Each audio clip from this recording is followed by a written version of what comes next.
We've spoken about the land, the continents, but it's also incredibly important to speak to the children about the oceans, because there's just as much life in our oceans and they're equally as important to us. So for this, we might use an oceans map. I have one here. This is my blank one. And then my other one actually has the names of the oceans on it.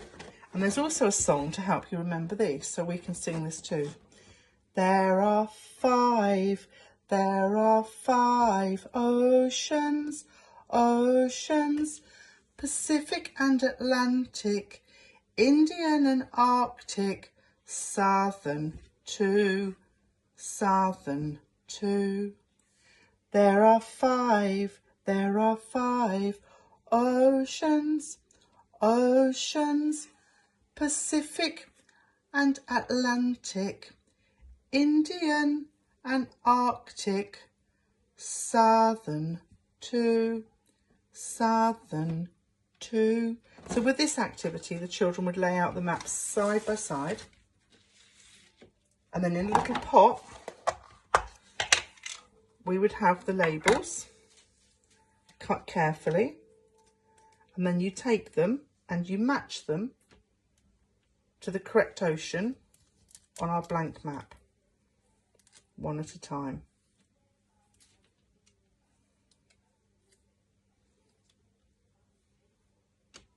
So I'm doing this as if I'm presenting it to a child. I'm doing it very slowly, showing them how I'm matching the shape of the word and then placing it in the correct place on the other map.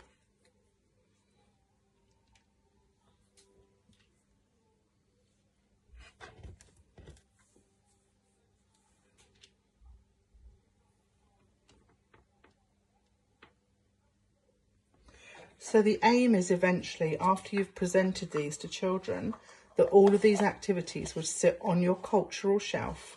These are your earliest geography items, and the children will choose them and work with them by themselves. When they have finished with an activity, it is their responsibility to tidy it up and put everything away, ready for the next child. There's no need to praise your child. Your child will know for themselves that they are successful in their work. But if you have noticed that a child has worked with the pieces and finished, you can say to them, are you proud of yourself for having matched the oceans? It's really clever that you've learnt where the oceans are. And if you think they can't actually read the labels, then you could say, it's great that you've learnt the locations of the Pacific, the Atlantic, Southern, Arctic and Indian. And then that just reinforces them what they've learned in that lesson. And they pack away and they would return all of this to its place on the shelf, ready for the next child.